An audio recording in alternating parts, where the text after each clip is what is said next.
corpus delicti. The state cannot be the injured party, and in the absence of a victim, there can be no crime. If I'm entitled to a fair trial, the law states there must be a victim. I'm just requesting, who is the victim? So now I'm going to hold you in contempt, and I'm going to sentence you to 30 days Wayne County Jail. No early. Put you down. You know, you're 19. Do something with your life. Don't become a statistic. Release. Good morning to you, sir. Good morning. What is your middle name? Can you remove your hat, please? And your scarf.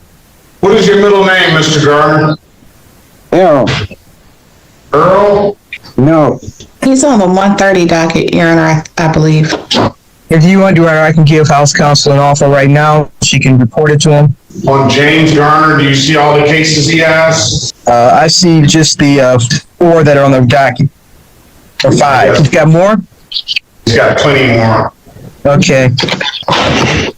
You want me to come down, review, and do a global offer? If you could, please. Okay, I'm on my way down. Mr. Garner, do you want to offer on these, or do you want to go to trial? I would like to know what the charges are.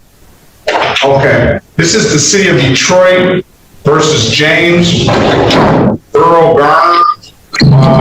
Driving license expired, misdemeanor, no insurance misdemeanor. Thank you. And an improper plate misdemeanor. All of them punishable by maximum possible penalty of 93 days in jail and or $500 in fines.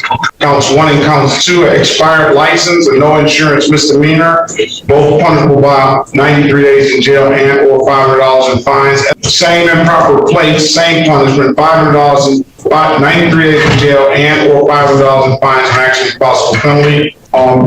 3 of those tickets are all punishable by 93 days in jail and or $500 in fines. Counts 1, counts 2, and counts 3. Those are civil infractions. Counts 1 and counts 2. Count 1 being a driver license suspended repeat offender.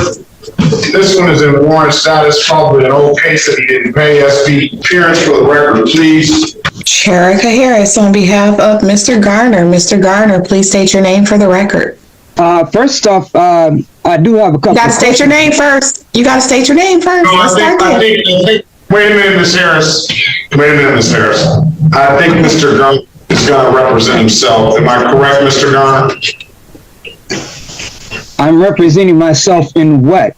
I mean, I'm confused about what's actually going on. First off, who's alleging these charges? That's what I'm curious about. State of Michigan, city of Detroit. Okay, well, if that's the case, there's a common law principle which states that for there to be a crime, there must be a victim. Corpus delicti. The state cannot be the injured party. And in the absence of a victim, there can be no crime. We want to do it. Find my name from the record on that one. Thank you. I know. How do you want to proceed, Mr. Garner? You set the matter. I'll enter a not guilty plea on his behalf. Give him a $0 bond. Either set the matter for trial, or I'll wait for the city to give you an offer. What do you want to do? Well, the court hasn't even established jurisdiction. I mean, in order for jurisdiction, the jurisdiction has to be established first, and there's no jurisdiction established.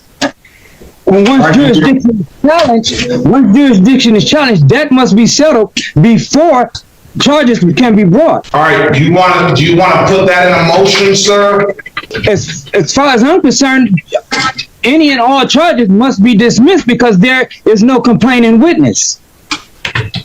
And the state cannot be. Well, I'm not gonna listen. If that's your motion, I'm gonna deny the motion. Okay.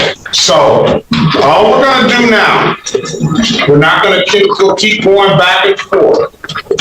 Either you take an offer or you set the matter for trial.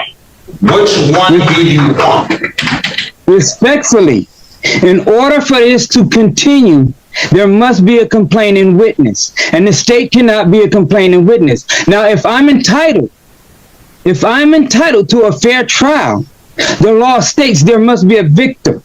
I'm just requesting, who is the victim? Who did I injure?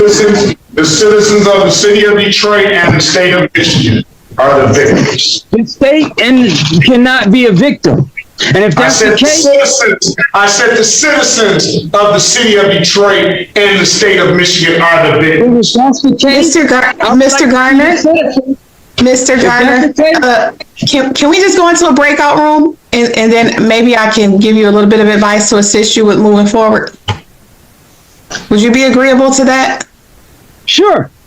Okay, awesome.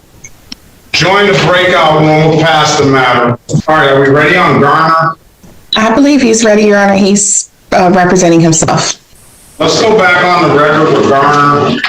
What do you want to do, Mr. Garner? Do you want a trial date or do you want an offer? Those are really your only two options. Okay, since we are on the record, all I'm asking for is the Okay, one last time. Now listen, here's how it's gonna go from this point on. If you don't answer the question that I asked specifically, then I'm gonna hold you in contempt of court, and we're gonna move from that point on, right? Get up, Mr. Raymond. So you're telling me, Mr. Garner. We're not gonna have a conversation. Stop, sir. Now, that's the last time I'm gonna ask you to. on the law. Is that what I'm hearing?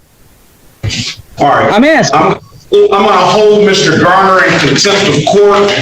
He is directly violating the court's order. I've asked him repeatedly to not interfere or add any extra commentary to this case. I've given him ample time to answer the court's question, and he continues to refuse to do so. So now I'm going to hold you in contempt, and I'm going to sentence you to 30 days Wayne County Jail, no early release.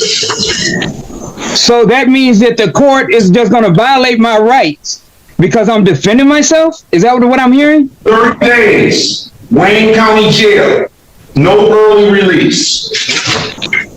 That'll give you some chance and some time to read up on your rights, okay? I'm going to order you to turn yourself in today, Mr. Garner, to start that jail time, okay?